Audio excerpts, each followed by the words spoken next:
इसमें आपका स्वागत है। आइए दोस्तों, मंडे टेक न्यूज, बहुत सारी गर्मा गर्म खबरें हैं। हफ्ते का पहला दिन और आप लोगों के लिए मसालेदार टेक न्यूज लाया हूं। और टेक न्यूज पर आप लोग बहुत प्यार देते हैं बट लाइक्स कम आती है। लाइक्स को बढ़ाइए। आप अभी जो देख रहे हैं, मैं आपसे बोल रहा हूँ, अरे आपसे बोल रहा हूँ, खाली एक बटन दबा दो। अभी ऊपर जाओ, नीचे नीचे एक बटन दबाओ, नहीं दबाया ना, दबाओ। That is the thing. और सब्सक्राइब करके रखिए जिन्होंने सब्सक्राइब नहीं किया है। काफ़ी सारे इंटरेस्टिंग वीडियोस आप लोगों के लिए आते रहेंगे। बहुत सारे अनबॉक्सिंग्स ट्राई करेंगे एक्सक्लूसिव करने के लिए। हमेशा की तरह सपोर्ट करिए। उससे पहले आपको एक सवाल पूछना है कि आप मुझे कमेंट में जरूर से बताइए कि आपके स्मार्टफोन में कौन सा प्रोसेसर है। आज मैंने ट्विटर पर भी डाला था, मुझे बताइए। मेरे फोन में है स्नैपड्रैगन 8 Gen 1। आप में कौन सा है, कमेंट में जरूर बताना। लाइक करिए। फटाफट से आज की टेक न्यूज शुरू करते हैं।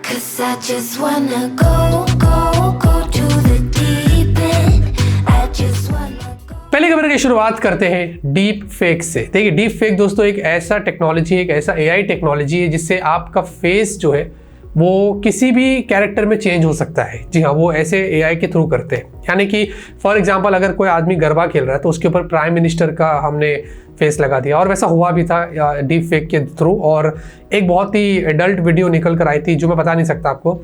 एक एक्ट्रेस है रश्मिका, उस लड़की के ऊपर उनका फेस लगा दिया था, रियल लग रहा था। तो उन्होंने ट्वीट भी करके बताया था कि क्या चल रहा है वगैरह। और ये सारी चीज़ें जो भी इंडिया में आम होने जा रही थी, उससे पहले ही हमारी गवर्नमेंट कुछ रेगुलेशंस लेके आई कि डीप फेक्स को लेकर। या तो उसमें एक क्लियर वार्निंग देना पड़ेगा कि भाई ये डीप फेक से बनाया गया है, या फिर उसके अंदर कंपनी को कुछ इश्यूज, मतलब कुछ पेनल्टी वगैरह के, अगर नहीं देती वार्निंग तो कुछ पेनल्टी या ऐसा कुछ मारेंगे, या पता नहीं। तो ऐसे कुछ रेगुलेशंस निकालने वाले हैं डीप फेक्स को लेकर कि इंडिया में इतना आसानी से आप उसके साथ खिलवाड़ या छेड़छाड़ नहीं कर सकते हैं, या हो सकता है उसको बैन भी कर दें। लेट्स सी कि what happens in the future. लेकिन क्या आपने कभी कोई ऐसा डीप फेक वाला वीडियो देखा है और आपको कुछ एक्सपीरियंस शेयर करना? मैंने बहुत देखा हूँ। आर्नोल्ड का जो बॉडी बिल्डर है, आर्नोल्ड का टॉक शो में एक बंदा बैठे बैठे आर्नोल्ड बन गया। मतलब क्या बोलूँ, डीप फेक ऐसा होता है। अपना कमेंट में जरूर बताना। क्वालकॉम और मीडियाटेक की तरफ से काफी बड़ी खबर आ रही है और बताया जा रहा है कि देखिए, अभी तक तो हमें एप्पल के फोन में ही, मतलब आईफोन्स में ही 3nm वाली चिपसेट मिली है, एप्पल A17 Pro। लेकिन क्वालकॉम स्नैपड्रैगन 8 Gen 3 और मीडियाटेक डायमेंसिटी 9300 जो अभी आई है, इनमें भी अभी भी 4nm पर है। अब बताया जा रहा है कि जो 3nm वाले चिपसेट्स आने वाले क्वालकॉम और मीडियाटेक के, उसमें वो सैमसंग को डिच करेंगे और सीधे TSMC के साथ पार्टनरशिप करने वाले। उन्होंने सैमसंग को बोला कि तुम अच्छे नहीं हो, हम तुमसे प्यार नहीं करते, मेरे हस्बैंड मुझको प्यार नहीं करते। बात यह है कि स्नैपड्रैगन 8 Gen 1 जब आया था, जो मेरे फोन में भी है, तो इसमें उन्होंने, क्वालकॉम ने सैमसंग के साथ पार्टनरशिप किया था। इसमें सैमसंग का प्रोसेस है।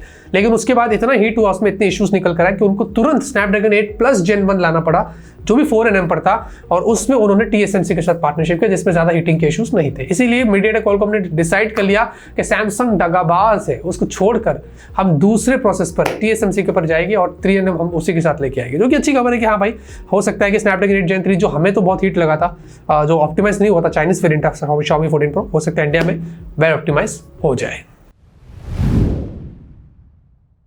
Samsung Galaxy S24 Ultra, S22 Ultra और S23 Ultra एक दूसरे को यूं पलट के देख रहे हैं।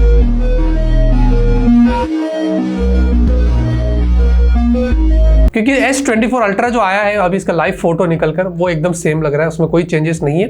और ऐसा भी बोल रहे हैं कि इस बार इसमें जो कर्व्डनेस होगी वो और भी कम होगी, मतलब बहुत स्लाइट कर्व्ड होगा पहले से कंपेयर करें तो। मतलब अब ब्रांड्स जो है वो कर्व से फ्लैट पर जा रही है। ये भी एक नया ट्रेंड बन रहा है, तो ऐसा दिखाई जा रहा है। बाकी दिखने में तो एकदम सेम है, कलर थोड़ा नया है। तो ऐसा एक मोनोटोनी जो है वो सैमसंग वापस से फॉलो कर रहा है कि लोगों को लगे कि अरे ये सैमसंग का ही स्मार्टफोन है। मैं आपसे पूछना चाहता हूँ कि कर्व्ड डिस्प्ले या फ्लैट डिस्प्ले? मुझसे पूछेंगे, स्लाइड कर्व्ड अच्छा लगता है, जैसे कि मेरे पास S22 Ultra में। आपका कमेंट में जरूर बताना। iQOO Neo 9, इंडिया में iQOO Neo 7 Pro वगैरह आया था। iQOO Neo 8 सीरीज तो हमें देखने को मिली नहीं, लेकिन iQOO Neo 9 सीरीज जो है वो चाइना में बड़ी ही जल्दी लॉन्च होने वाली है। इसकी इन्फॉर्मेशन यहाँ पर बाहर निकल कर आ गई है। और दिखने में फोन ये ज्यादा कुछ, मतलब इस बार वर्टिकल ऐसा टाइप में आपको कैमरा कुछ अलग तरीके से डिजाइन देखने को मिल रही है। तो ये कुछ इस तरीके का होने वाला। बाकी इसमें क्या होगा उसके बारे में कुछ पता नहीं है। रूमर्स ये है कि स्नैपड्रैगन 8 Gen 2 होगा, हो भी सकता है, क्योंकि iQOO Neo 7 Pro जो इंडिया में आया था उसमें स्नैपड्रैगन 8 Plus Gen 1 था, तो क्या पता हो सकता है। बाकी तो लेट्स सी कि कब चाइना में लॉन्च होता है और इंडिया में कितना जल्दी आता है, ये तो वक्त ही बताएगा। iQOO की तरफ से एक और इंटरेस्टिंग खबर आ रही है और ये इंडिया के लिए है। iQOO 12 जो इंडिया में 12 दिसंबर को लॉन्च होने वाला है, इसमें बहुत अच्छी खबर निकल कर आई है, क्योंकि iQOO को फोन्स में हमें पता है कि फन टच ओएस चलता है और उसमें हॉट एप्स, हॉट गेम्स सभी फोन्स में ज्यादातर देखने को मिलता है। बड़ा इरिटेटिंग होता है, आपको खुद से डिसेबल करना पड़ता है। लेकिन अब iQOO 12 जो आएगा वो एंड्रॉइड 14 फन टच ओएस 14 पर तो आएगा, लेकिन साथ में no hot apps, no hot games, ये ब्रांड ने ऑफिशियली कंफर्म्ड कर दिया। पहले से आपको कोई फालतू के बुलेटवेयर्स देखने को नहीं मिलेंगे और साथ में उन्होंने अपडेट की भी इन्फॉर्मेशन दिया है कि 3+4 ईयर्स यानी कि 3 साल के एंड्रॉइड अपडेट्स, 4 साल सिक्योरिटी पैचेस, तो ये सारी चीजें वो न्यू कस्टमाइजेशन वाले फीचर्स भी लेके आ रहे हैं। तो ये कुछ इस तरीके का iQOO 12 होने वाला है, तो मुझे सुनकर काफी रिलीफ महसूस हुआ कि डेफिनेटली एक फ्लैगशिप फोन है, तो ये सब चीज पहले से ही ना होनी चाहिए। हम अक्सर हमारे अनबॉक्सिंग में बोलते हैं लेट्स सी iQOO इंडिया का पहला स्नैपड्रैगन 8 Gen 3 वाला फोन बनेगा और कितना पावरफुल होता है और क्या प्राइस होती है एग्रेसिव, आपको क्या लगता है कमेंट में जरूर बताना। इंडिया के अंदर PLI स्कीम के द्वारा इतनी अच्छी खबर आ रही है कि आपको बताओ कि मैन्युफैक्चरिंग इतना बूस्ट होने वाला है जिसकी कोई हद नहीं। लगभग 27 ऐसे ब्रांड्स है जो इंडिया के अंदर स्क्रैच यानी कि यहीं से ही स्टार्ट करेंगे अपने प्रोडक्ट्स को बनाना, चिपसेट को बनाना और बड़े बड़े लैपटॉप्स, कंप्यूटर्स, खासकर उसकी खबर यहां पर निकल कर आई कि Dell, HP, Lenovo, Acer, Asus लगातार ऐसा मिलाकर 27 ब्रांड्स होगी जो इंडिया में ही अपनी मैन्युफैक्चरिंग को सेट करेगी और यहीं से लैपटॉप्स, कंप्यूटर्स वगैरह बनाएंगे। ये बहुत अच्छी खबर है। जो हमें पहले बाहर से ये सारे लैपटॉप ज़्यादातर इंपोर्ट होते थे, अब इंडिया के अंदर जब खुद ही बनना शुरू हो जाएंगे तो जॉब्स भी क्रिएट होगी और क्या पता कोई एप्पल की तरह धोखा ना दे और हमें अच्छी प्राइस पर लैपटॉप्स इंडिया में दे दे। तो लेट्स सी कि ये जो 27 ब्रांड्स जो ये प्लान कर रही करने की, अगर ये कब तक पॉसिबल होता है और वाकई में ऐसा होता है तो हमारे लिए तो बढ़िया है।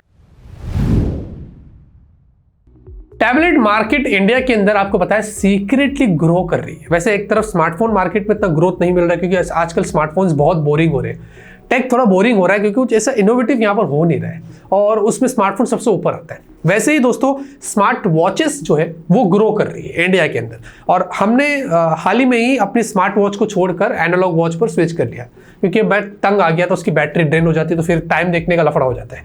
अब एनालॉग वॉच जब से लिया, अभी मैं ट्रैवल करा था यूरोप में, बहुत सुकून से टाइम देखता था, चाहे रात के 3 बजे भी क्यों ना हो, मस्त टाइम दिख जाता था क्योंकि वो एक हैबिट हो गई थी। वो एक हैबिट है, मैं उसी पर बिलीव करता हूँ। स्मार्ट वॉच को मैंने छोड़ दिया। लेकिन टैबलेट की मार्केट की अगर बात करें तो एप्पल को Q3 में सबसे ज्यादा मार्केट शेयर मिला है 26%, यानी कि आईपैड बहुत सेल हुए। उसके बाद आप देखेंगे सैमसंग है, लेनोवो है, रियलमी और लास्ट में शाओमी है। परसेंटेज देखेंगे Q3 में आपको पता चल जाएगा। लेकिन सबसे ज्यादा ग्रोथ जो मिला है वो शाओमी को मिला है। मुझे लगता है उनका जो पैड 6 आया था ना, उसकी वजह से। मैं आपसे पूछना चाहता हूं कि टैबलेट्स के बारे में और स्मार्ट वॉचेस के बारे में आपका क्या ख्याल है?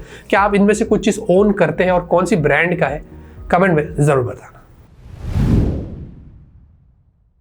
Realme 12 Pro Plus 5G, जी हाँ, ये स्मार्टफोन की इंफॉर्मेशन आपको मैंने आई थिंक अपने टेक्नोस में पहले दिया था कि स्नैपड्रैगन वाली चिपसेट होगी, तो अब वैसे ही यहाँ पर कंफर्म हो रहा है कि स्नैपड्रैगन 7 Gen 3 ये वाली चिपसेट हमें Realme 12 Pro Plus 5G में देखने को मिलेगी। और पेरिस्कोप सेंसर होगा, ये तो पहले ही मैंने आपको बता दिया था, जो कि डिजिटल चैट सेशन ने बताया था, 3x ऑप्टिकल और मे बी 20-30x आपको जूम भी देखने को मिल सकता है। तो लेट्स सी कि Realme 12 Pro Plus वाकई में स्नैपड्रैगन 7 Gen 3 के साथ आता है या स्नैपड्रैगन 7 Plus Gen 2 या स्नैप, क्या कितने चिपसेट लेके आपको समझ नहीं आ रहा है। तो हाँ, इसके साथ में आता ही नहीं आता। क्या प्राइस होती है इंडिया में? देखिए इतना तो मैं आपको कंफर्म बता सकता हूँ कि 2023 नहीं 2024 में हमें रियलमी के 12 सीरीज देखने को स्टार्ट में मिलने वाली है। डील की बात करते हैं। अगर आपकी बजट बहुत टाइट है, सिर्फ 1000 रुपए की है, तो 1000 रुपए में हमने आपके लिए एक बढ़िया सा TWS खोज कर लेके आया है। BTG ट्रू का ये नया वाला है। इसमें आपको गेमिंग जैसा लाइट्स वगैरह सब कुछ मिलेगा। 50 घंटे का इसमें प्ले टाइम है, जो कि ब्रांड क्लेम करती है, वैसे ज़्यादा होता नहीं है। और 13mm के ड्राइवर्स और भी बहुत सारे फीचर्स है। सिर्फ 1000 रुपए का है। अगर आपको लगता है पैसे आपके उतने हैं, बजट है, तो डिस्क्रिप्शन में लिंक आपको मिल जाएगी। गेमिंग की बात करते हैं। याद है दोस्तों GTA 6 के बारे में कंफर्मेशन आ गया था कि रॉकस्टार ने बताया कि अर्ली दिसंबर में GTA 6 का हमें ट्रेलर देखने को मिलेगा। तो यहाँ पर एक लीक के द्वारा पता चल रहा है कि 6 दिसंबर को 2023 में GTA 6 का पहला टीजर या ट्रेलर हमें देखने को मिलने वाला है। यानी कि 6 GTA 6 ऐसे कोलाइड हो सकता है और शायद ये बात सच भी हो। तो आपको मैं 6 तारीख के पहले या 6 तारीख के बाद मिलूंगा और देखेंगे कि वाकई में GTA 6 का ट्रेलर आता है या नहीं आता है। क्या आपको पता है दोस्तों, जैसे कि हमारे फिंगरप्रिंट्स होते हैं वैसे ही टंग प्रिंट्स भी होते हैं। जैसे ही फिंगरप्रिंट्स बहुत यूनिक होते हैं, सबके अलग अलग होते हैं, टंग प्रिंट्स भी कुछ वैसे ही होते हैं, सबके अलग होते हैं। अभी कौन लगा के मारा देगा मेरे को मालूम नहीं, लेकिन साइंटिफिकली ये बताया जाता है कि टंग प्रिंट्स भी सबके अलग अलग होते हैं। आज की टेक न्यूज़ खत्म होती है। उम्मीद करता हूँ आपको आज की न्यूज़ पसंद आएगी। लाइक करिए। तब तक के लिए ऑलवेज कीप स्माइलिंग।